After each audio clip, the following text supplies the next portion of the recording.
Assalamu alaikum. The topic for today's discussion is biosynthesis and function of alkaloids. Content that we are going to discuss in this: what are alkaloids, biological background of alkaloid, uses of alkaloids in modern medicines and also in plant chemical defense, biosynthesis of alkaloids, classification of alkaloids with their biosynthesis, and at the end we will discuss function of alkaloids. Alkaloid. Alkaloids are a class of basic naturally occurring organic compounds that contain at least one nitrogen atom. So alkaloids are organic compound made up of hydrogen and carbon, and they contain at least one nitrogen atom in their structure. If we talk about their chemical structure, so they are highly divergent because they are classified into so many classes. We will discuss all the classes one by one later. Biological background. In the history, the plant extract has been used as potions and poisons. They are used to they have been used for different treatments of diseases like snakebite fever and insanity. Alkaloids in modern medicines. There are many alkaloids that are used as medicines like atropine, codeine, morphine, caffeine, quinine, and sanguinarine.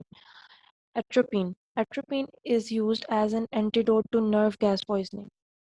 Codeine and morphine are used as analgesics, mean they are used as painkillers.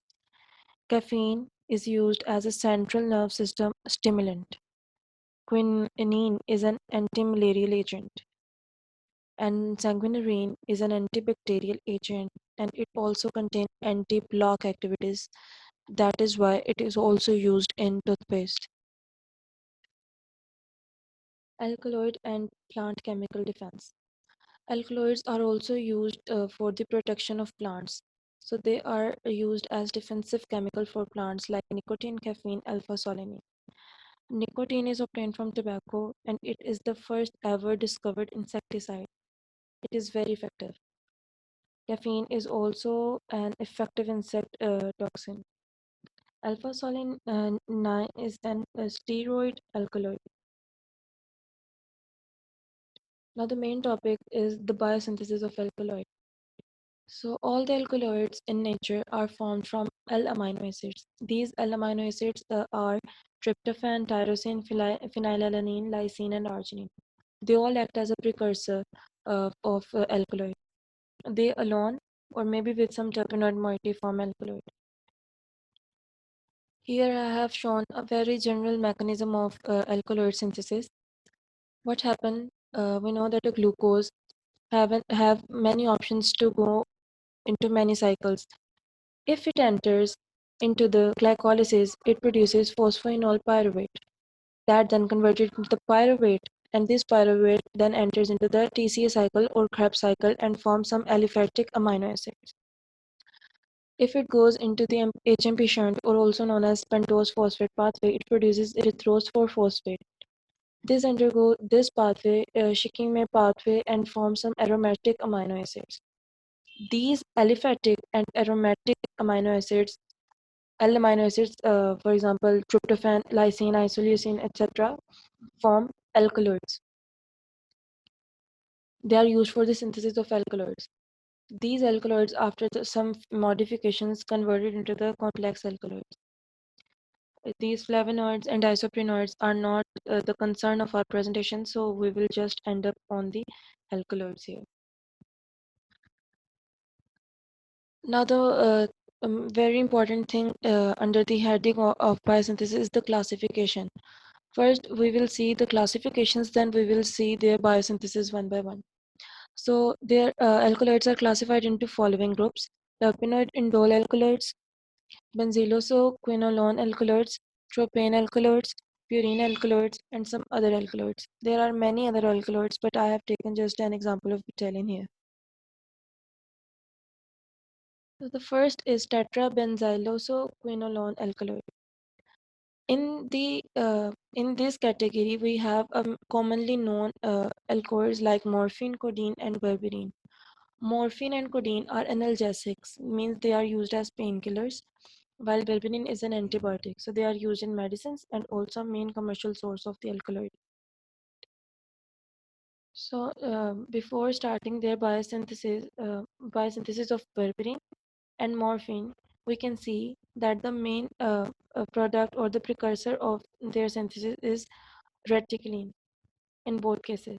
So first we will see that how this reticulin is formed. So the L-tyrosine, that is L-amino acid, undergo decarboxylation or form dopamine and p-hydroxyphenyl acetaldehyde. On these compounds, when non-chlorine synthase enzyme acts, it forms non-chlorine compound. This then converted into this compound with the help of methyl transferase enzyme. Now, this compound formed undergoes hydroxylation and convert into this compound. And after the methyl transferase enzyme action, it is converted into S-reticulene. This S-reticulene is the biosynthetic intermediate of all the compounds. So, berberine biosynthesis. The S-reticulene is converted into the S-scolerine by the enzyme bridge enzyme. This is a bridge enzyme. It converted into this product. Then the methyl transferase enzyme acts on this compound and convert it into the tetrahydrocolumbamin compound.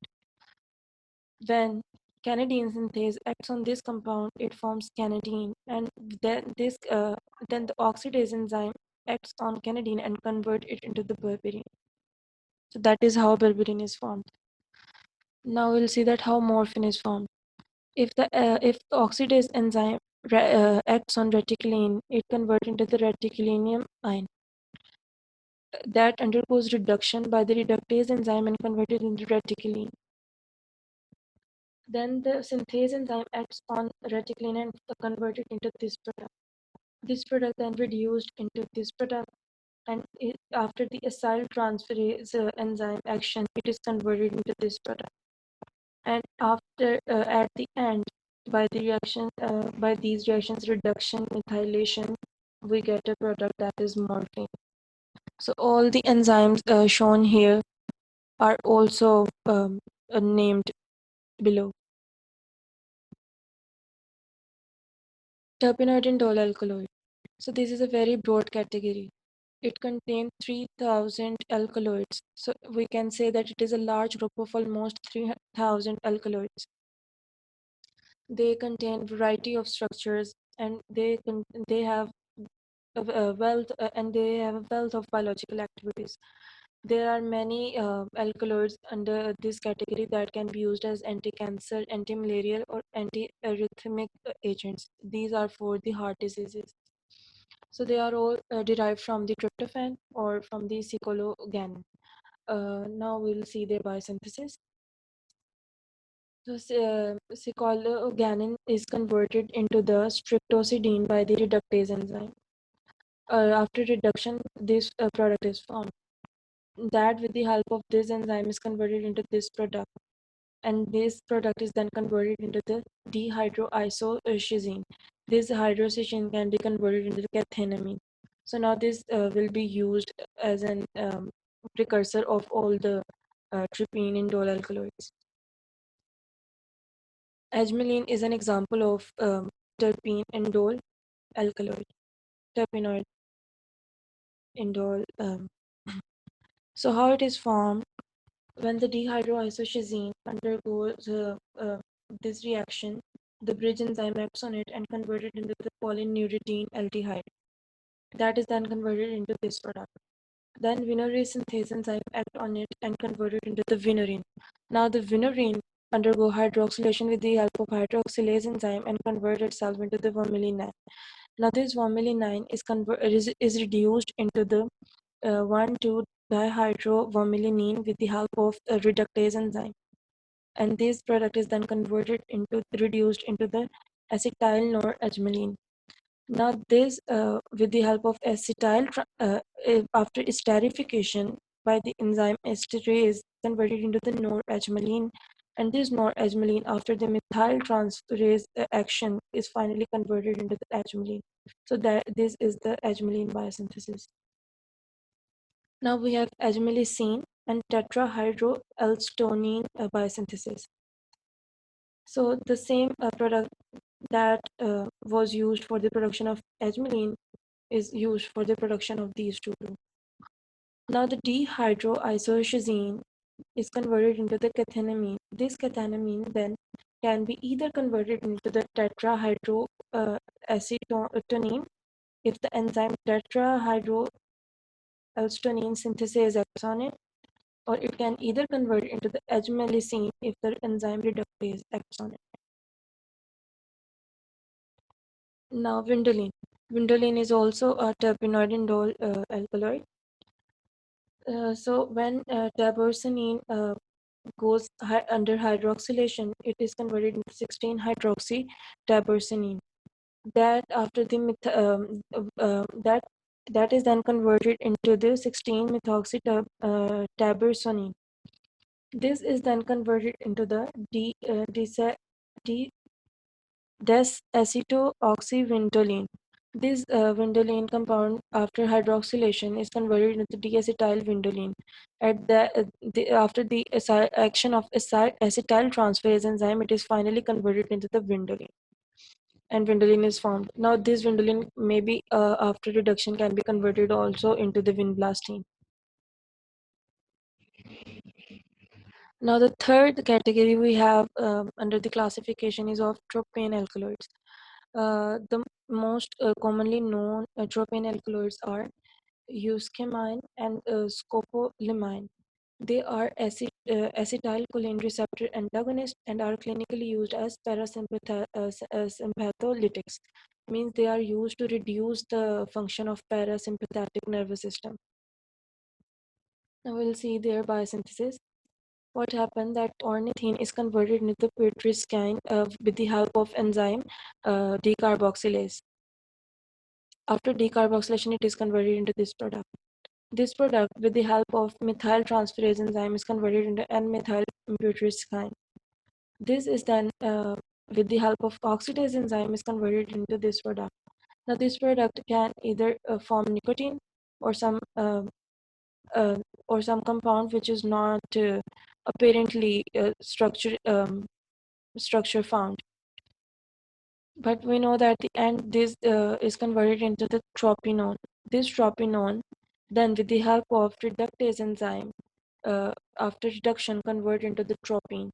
This tropine is converted into this product with the action of phenylatic acid. When this acid acts on this compound, it is converted into the litorine. Now this compound is converted into the euskemine, which is an example of tropane alkaloid. And if it goes under hydroxylation with the help of hydroxylase enzyme, it forms scopolamine. So this is how tropane alkaloids are biosynthesized. Now another category of alkaloids is purine alkaloids, and the most commonly known purine alkaloid is caffeine. We are very familiar to caffeine. We know that caffeine is found in coffee, tea, and cocoa powder, etc. So it has been studied extensively already. So its biosynthesis starts with xanthosine.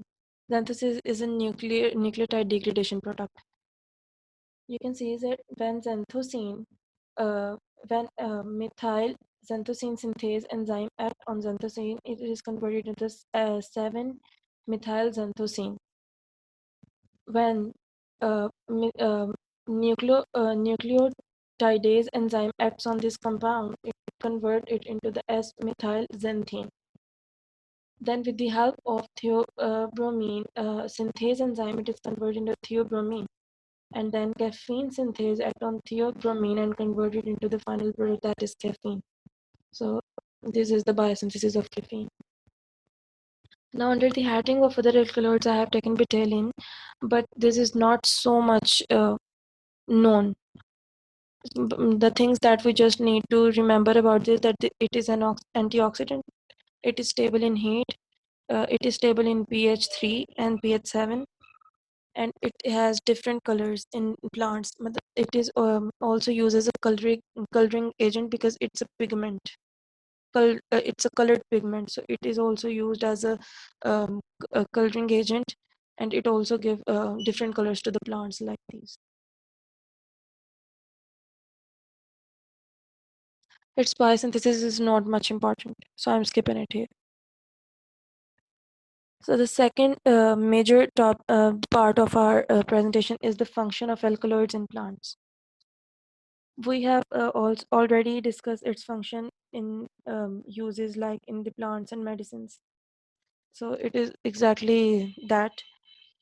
It says that it acts as protective against insects and herbivores. It provides nitrogen to the plants. As we know that alkaloids contain nitrogen atom in their structure.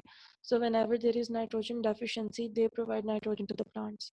That as growth regulators, that as source of energy. It's mean that when there is carbon assimilation reactions going on in the plants, these alkaloids produces energy products, especially those alkaloids which contain sugar moiety, because they are capable of producing NADH, FAD, or ATPs. Some alkaloids are highly poisonous, like we have discussed um, this one, euscamine. This euscamine is basically a poison, and it is used for suicide.